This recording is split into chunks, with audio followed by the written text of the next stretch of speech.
Pode Ser, com Saulo Maciel. Esse é o Pode Ser, com Saulo Maciel, o podcast do Diário da Capital. E hoje eu trouxe uma pessoa incrível para a gente falar sobre comida, sobre raízes, sobre cultura. É a minha querida Cláudia Martins, doutora em turismo e hotelaria. Cláudia, estou muito feliz que você veio hoje aqui com a gente. Obrigada pelo convite, eu também estou muito feliz. Antes da gente começar a falar, eu vou só pedir uma licença da Cláudia, porque eu preciso fazer uma observação. Cláudia, fala para mim teu nome completo. Cláudia Araújo de Menezes Gonçalves Martins. Como vocês podem ver, é o maior nome do nosso turismo regional. Cláudia, a gente tem visto ultimamente que Manaus tem se sobressaído no cenário turístico nacional e internacional, né? E tem uma coisa que eu acho incrível e imprescindível, não só aqui no Amazonas, como em todo lugar que a gente vai visitar, né? É a gastronomia. Eu acho que talvez dentro do ramo turístico, né, seja uma das coisas que mais chama a atenção quando você decide visitar um determinado destino. Como é que você encontra hoje a culinária amazonense nesse cenário cultural turístico, né, na região? Eu tenho uma história com a gastronomia desde 2010. Eu pesquiso dentro da universidade, dentro do curso de turismo ao qual eu pertenço, a gastronomia como um produto turístico, né? Por que classificar como produto? O produto é algo que você vai consumir que já está pronto para o seu consumo, né? Um celular que você compra numa loja, ele está dentro da caixa, você vai conectar, carregar e pode usar. No nosso caso, a gastronomia, e foi isso que eu trabalhei até na minha tese, ainda é um recurso. Por que ela é um recurso? Porque ela ainda não é esse produto. Ela ainda não está dentro dessa caixa. Ela ainda está muito espalhada pela cidade. Se esse turista quiser saber informações antes de chegar aqui, que é o ideal, o brasileiro não necessariamente faz isso antes de viajar, mas o estrangeiro sim. Ele já, às vezes chega numa localidade sabendo mais até do que a pessoa que já mora lá há muito tempo. E, nesse sentido, a gente precisa conectar essas informações. A impressão que eu tenho é que falta alguém se apresentar ainda. Turismo, gastronomia, empreendedores, estabelecimentos de alimentação fora do lar. É muito pujante essa nossa comida. É cheia de riquezas, de produtos, as dificuldades em relação ao nosso clima. Né? Chove, para de chover, sol. É um clima diferenciado, né, dos demais. Exatamente. Ouvi anteontem, é bipolar às vezes, né? Então, dentro do mesmo dia tu tem todas as estações. Sim. E isso também vai influenciar, né, na época, né? A fruta da época. Cresci ouvindo minha avó dizer, minha filha, não é época de tucumã. De jambo. Né? Então, cara, eu adoro jambo. Isso. E aí, maçã, que eu digo. E a gente ainda está nesse sentido. A gente tem essa riqueza, tem esse potencial. E eu me formei há 27 anos e há 27 anos atrás falavam desse potencial ainda. E que horas que isso vai sair? Deixar de ser potencial? Vai ser justamente na hora que a gente conseguir ter políticas públicas, que a gente conseguir planejar a atividade. Eu não estou dizendo que durante todos esses anos de existência dos órgãos não tivemos. Tivemos, só que não necessariamente estava conectado. Academia, mercado e órgãos públicos. Tu achas que, nesse contexto que tu está falando, tu acha que, por exemplo, falta ainda as pessoas se conscientizarem sobre a nossa cultura e o pertencimento a essa cultura? Porque, por exemplo, como a gente já conversou em outra ocasião, eu escrevi um artigo recentemente falando sobre isso, que no Natal, né, a gente teve um Natal lindo. A gente não pode dizer que não foi lindo. Sim. Foi lindo, sim. Você chegava lá no Teatro Amazonas, ali no Largo São Sebastião, era uma coisa maravilhosa, estupenda, entendeu? O governador fez um trabalho... O governo do estado fez um trabalho excelente. A prefeitura do município também lá na Ponta Negra fez uma coisa que não se via há muito tempo, talvez nunca tenha se visto um trabalho tão bem feito. Mas o que eu senti falta é que, por exemplo, assim, eu me sentia em qualquer outro lugar do mundo, Menos em menos na Manaus. minha casa. Exatamente. Então, por exemplo, se eu chegasse lá no Largo de São Sebastião e visse aquela beleza, aquela maravilha que tava a decoração, eu era capaz de me sentir em Gramado, no Natal Luz. Eu era capaz de me sentir em Campos do Jordão, que são lugares na serra, né, nas montanhas aqui, nas serras Menos em brasileiras. Manaus. Mas eu não me sentia em Manaus, entendeu? E faltou aquele tempero, faltou aquela coisa do amazonense, né? Esse toque é regional Aquele mesmo. toque regional, entendeu? Por exemplo, ali no entorno eu senti falta daqueles prédios com fachadas históricas. Tem muitos ali que estão à venda, estão para alugar, estão vazios, né? Estão desocupados. E a gente... aquilo ali era para virar a noite inteira, se duvidasse, naquele período, né? Era para ser uma atração turística. Exatamente. Né? A gente precisa, na verdade, se orgulhar da gente.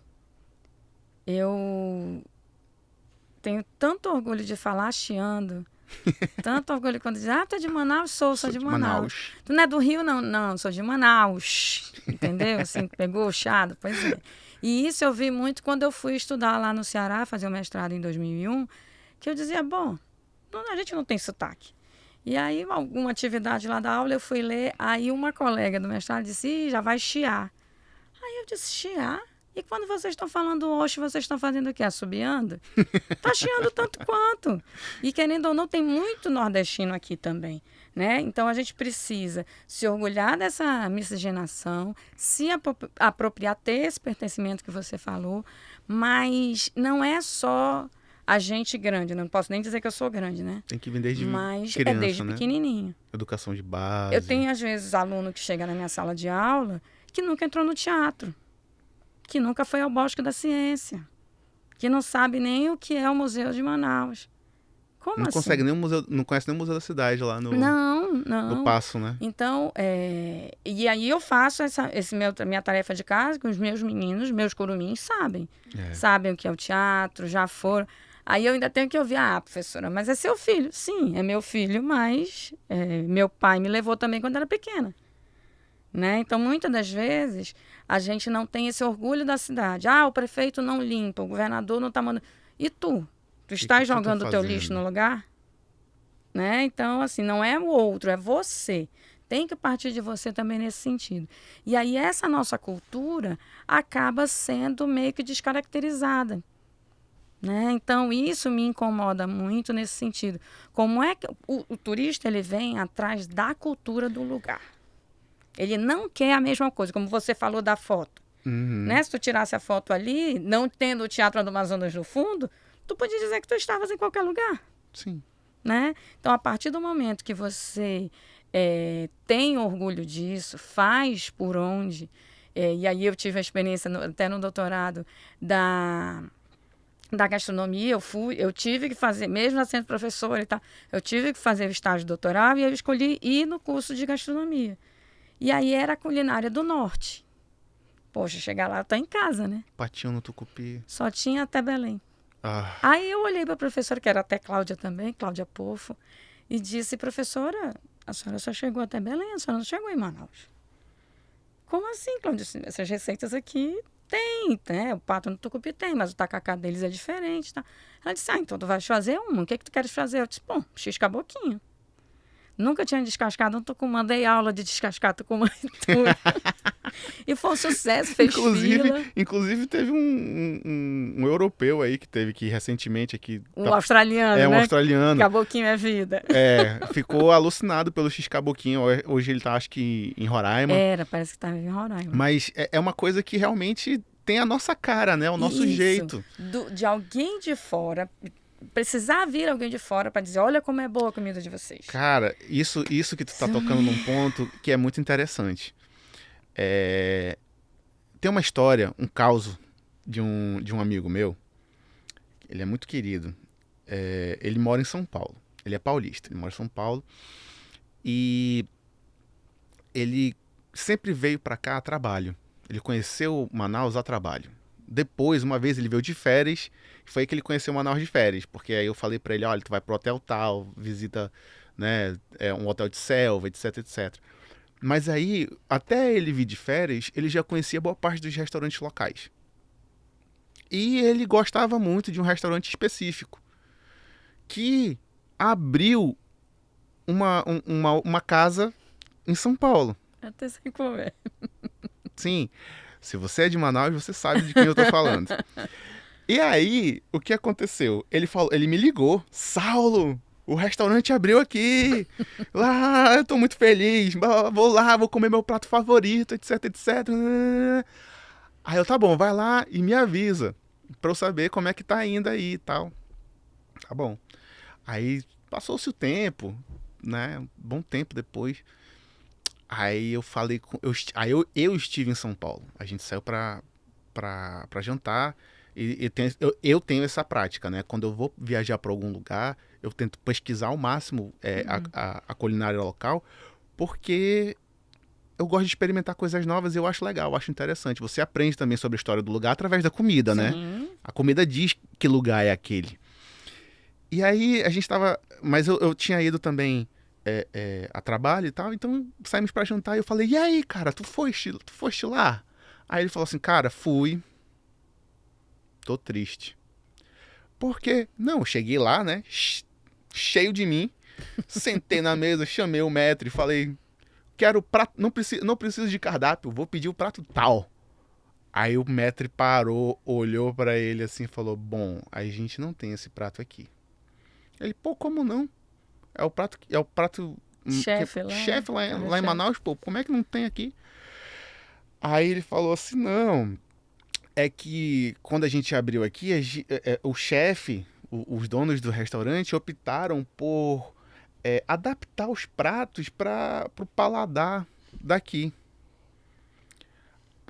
Aí, cara, ele ficou decepcionado. Não, ele falou assim, Saulo, se tu olhasse pra mim, tu ia ver, conforme o maître ia falando, a luz ia sumindo dos meus olhos. E eu, sem acreditar no que ele tava falando, né? E aí ele falou assim, e aí eu tive que comer uma costela de tambaqui com molho de barbecue. Ai, que assassinato. E aí ele falou assim, e aí eu disse pra ele, cara, por que vocês fizeram isso com peixe? O peixe de vocês é tão bom, a comida de vocês é tão gostosa, tem tanto sabor, tem tempero, tem aquele molho, toda aquela ciência que vocês têm lá com a gastronomia de vocês. Tecnologia de alimentos pura. E vocês entregam isso pra gente, cara. Olha, deixa aqui o meu repúdio. Ele falou assim, deixa aqui o meu repúdio, avisa pro dono. Pro chefe, né? Pro chefe, que ele pode colocar a culinária amazonense aqui. Nem esse termo a gente tem. Porque é gostoso, funciona. Funciona, cara. Pô, vocês estão em São Paulo. São Paulo é a cidade que tem todas as culinárias do mundo, praticamente. Você encontra brasileira, você encontra italiana, asiática, você encontra indiana, você encontra todo tipo de comida que você imaginar em São Paulo tem. E realmente nenhum deles adapta o paladar. Por que a gente vai ter que adaptar o paladar? Até porque, por exemplo, o americano, por que ele só fica nas cadeias hoteleiras americanas e só gosta de McDonald's e Burger King? Porque ele quer comer a casa dele. Ele não quer mudar. Ele não quer sair de casa, Ele né? não quer sair de casa. Ele viaja o mundo todo, mas ele quer se sentir em casa na hora que ele vai comer e na hora que ele vai dormir. E aí eu imagino a frustração desse pobre rapaz querendo lembrar, né? Porque você viaja comendo, né? Ele falou, cara, eu só vou voltar lá no dia que disserem assim, o prato tal está aqui, aí eu vou lá. Um dia desse eu fui num restaurante, que até um dia eu peguei uma pequena discussão no Instagram, que é o primeiro aqui, né? De culinária indígena, raiz, vamos chamar assim. E, meu Deus, só tinha sal na matrinchã. E eu nunca comi uma matrinchã tão gostosa como aquela. A simplicidade, justamente isso que ele falou, né? Pra que colocar o barbecue se o tambaqui já tem todo aquele gosto? Funciona, né? Funciona. Não tem pra que a gente inventar. A gente tem que desvelar essa nossa gastronomia, essa nossa culinária, essa nossa alimentação, né? A gastronomia, querendo ou não, ela vai para um glamour, né, o gourmetizado. Mas, na verdade, ela vem, né, pensando conceitualmente, ela vem agregar valor à culinária, que é a arte culinária, né, que antigamente chamava arte culinária. É a arte de transformar os produtos, os insumos, num alimento, que seja nutritivo e saboroso. E bonito.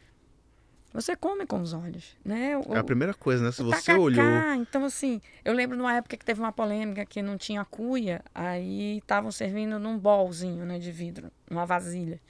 Meu Deus, todo mundo brigou e tal. Sim, ok. Só era fazer a vasilha preta, eu até brinquei na época, que era branca. Mas é cultural. Tu não vai tomar um tacacá num prato com colher. Você Um dia desse eu vi uma pessoa tomando com colher. Menino, chega aqui e me deu uma agonia. Eu digo, meu filho, você não toma com colher, pelo amor de Deus. Perde o gosto. Interfere literalmente no gosto. Não tem pra onde comer. Mas é. Né? Então, Agora, precisa. assim, voltando um pouquinho pro lance das políticas públicas, tu não achas que, por exemplo, uma vez que existem certos tipos de eventos no Centro Histórico de Manaus, deveria haver, por parte dos parlamentares do estado do Amazonas, das secretarias envolvidas e até mesmo do próprio governo do estado, uma iniciativa em que pudesse, para que fosse atrair os investimentos para aquela região de volta, né, para colocar cafés, para colocar culinária amazonense, Colocar tacacazeira. A gente não tem uma culinária tacacazeira na indígena, rua. entendeu? O cara que faz o xiscaboquinho vende uma torta de cupuaçu com chocolate e um café quente em algum lugar ali do Largo de São Sebastião, pro pessoal sentar, comer, ver a paisagem, que é um lugar lindo. Só ali já É um paga cartão a vida, postal. né? Já paga, entendeu? Então, tu não achas que deveria ter essas políticas públicas para que tivesse infraestrutura de qualidade no centro? Devolver para o centro aquela vida pulsante que ele sempre teve, né? O que às vezes é um pouquinho complicado quando a gente pensa nessa questão da política pública? As pessoas pensam, quando tu falas turismo, ou quando tu falas gastronomia, não é pro meu bolso. É pro bolso de alguém que vem de fora, que tem mais dinheiro do que eu. Quando tu falas comida e quando tu falas conhecer a tua cidade, tu tá falando com qualquer pessoa que mora na cidade. Né? Então, muitas das vezes, os equipamentos turísticos, esses atrativos turísticos são criados. No dia da inauguração, o gestor público diz: isso aqui é para o turista. Quem é lá da Zona Leste, quem é do próprio centro, ele não vai, não é para mim, eu não sou turista. Este equipamento é para o cidadão, até porque quem paga os impostos somos nós. Né? Por que às vezes o adulto não conhece o Teatro Amazonas? Ele não paga nada para entrar, mas acha que ele não tem roupa para ir. Não é por isso. Né? Então, essa questão também falta um pouquinho da integração com da própria a academia, comunidade, né? com a comunidade se fazer pertencente. O turismo tem 3 pilares. O atrativo, né, as atrações, a cidade, a sociedade e poder público e iniciativa privada. Então, precisa que essas pessoas se conversem. Eu não posso fazer uma intervenção que aí às vezes a gente fica maluca. Né? Como assim fechar a rua? Perguntaram de quem? Por que não fizeram nas férias? Parece assim que não tem planejamento. Então, essa questão. A gente precisa ter políticas públicas eficazes e eficientes, mas que conversem com as nossas necessidades. Se tu me dissesse para vir para cá de ônibus, mano, eu não sei nem para que lado vai. Ali na minha região, da minha casa, nem ônibus passa. Então, esse cidadão é incluído quando ele está pensando essa atividade, porque o turismo é uma atividade econômica. Ele só é bom quando ele gera emprego e renda. Quando ele emprego e renda, ele precisa atrair tantos locais que querem fazer uma coisa diferente, ainda que dentro da sua própria bolha cultural. Uhum. Mas, por exemplo, às vezes a pessoa está querendo simplesmente tomar um tacacá e olhar o movimento na rua. Exatamente. Comer um pastelzinho de pato no tucupi. E a gente precisa se apropriar do centro. Só que eu só vou para um lugar se ele for seguro.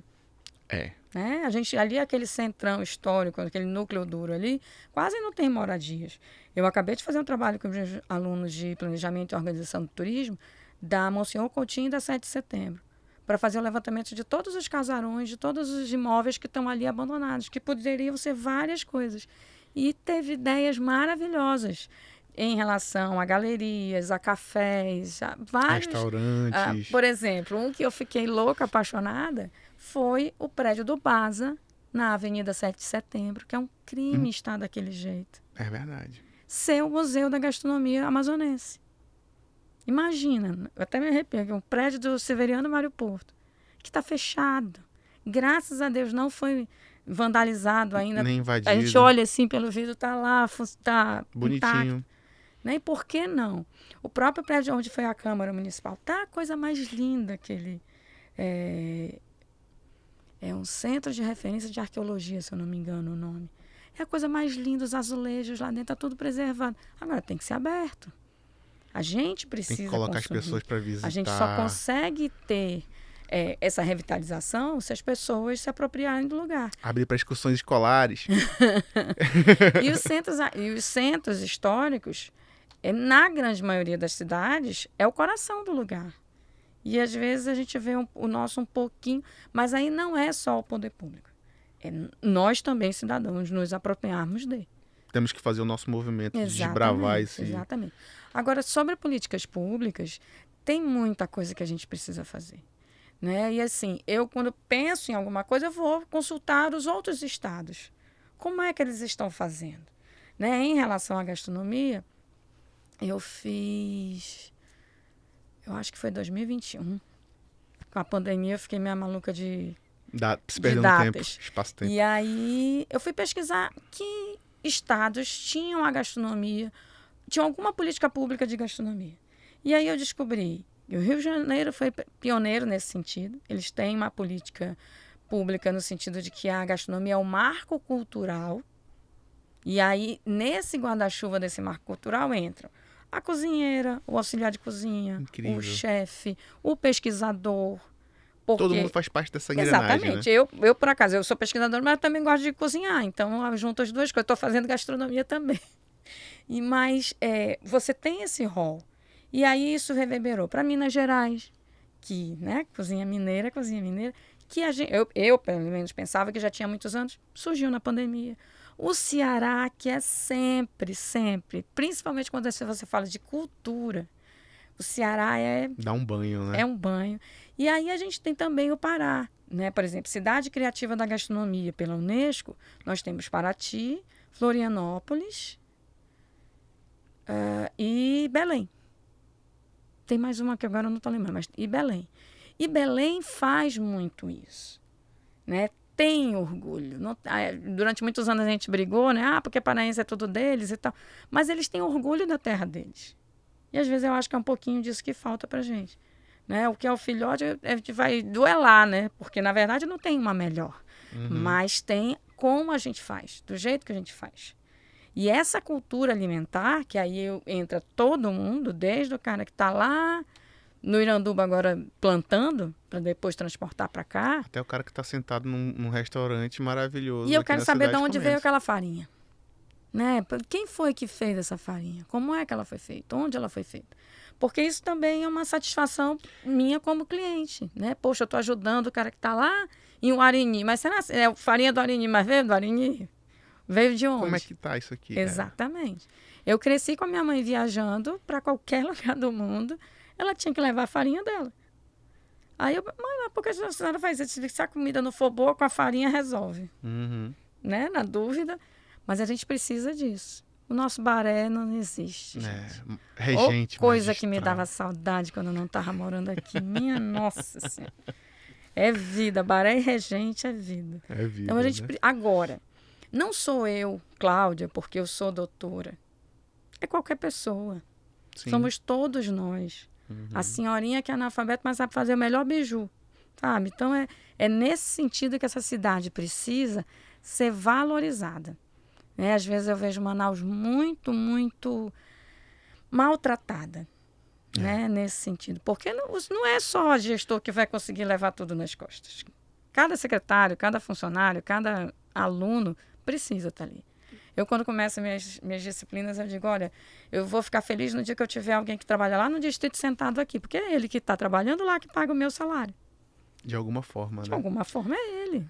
Cláudia, eu tô adorando a nossa conversa, mas eu queria saber agora que a gente está caminhando para o final, qual é a tua mensagem para a posteridade? Eu quero que quando meus curumins cresçam, essa Manaus seja uma Manaus muito mais amada.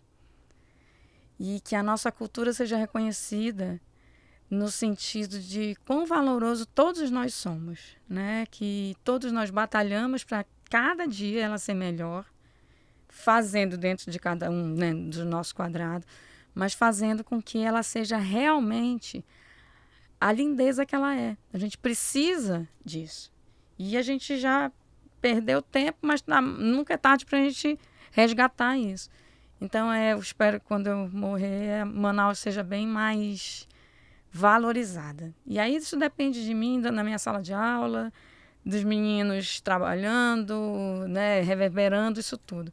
Eu acho que precisa também a gente falar de política, discutir os problemas, né? Porque é isso que vai fazer também a gente amadurecer. Verdade. Tem que ser dessa forma, porque senão... E aí colocar sempre a academia, e ver que essa academia seja vista como uma parceira, né? Lá a gente tem vou falando do meu curso, nós somos 21 professoras e um professor, né? E aí 18 doutores. E tem muita coisa lá. Se tu conversar comigo aqui, eu tenho 1 milhão de ideias, né? Como os alunos vão ter muito mais isso do que quer dizer... eu. As minhas colegas também. Então, nós temos soluções, né? Palpites de soluções, porque enfim. Mas cada tese que foi gerada tinha um problema para resolver. Então, busquem também a universidade. Lá é um lugar que a gente está aberto para dialogar, para contribuir. Que os meus alunos também, quando se formam, tenham um emprego. Né? Que isso é uma agonia pessoal. Uhum. Eu sei que o meu emprego está garantido, mas eu quero que eles se formem e tenham um emprego. Amanhã eu vou para uma formatura em Figueiredo. Eu sou a professora homenageada da turma. E é uma turma de 13 alunos de gestão do turismo. Né? Para um município que dispensa apresentações. Né? E já é a segunda turma. Maravilha. Então, essa parceria com a academia também eu espero que ela cresça. Né? Porque é triste você ouvir dizer, não sei o que a UEA faz. A UEA faz um monte de coisa. Faz coisa pra caramba. Muita coisa. Até robô. Então, Cláudia, quero te agradecer por esse momento aqui. Eu quero já deixar em aberto o próximo convite pra gente falar mais coisa. À vontade. E vocês aí, curtam, compartilhem, se inscrevam, comentem, visitem o nosso portal www.diariodacapital.com. Se você não conseguir assistir pelo YouTube, você pode ouvir o podcast nas principais plataformas de streaming áudio. Muito obrigado, até a próxima. Pode ser, com Saulo Maciel.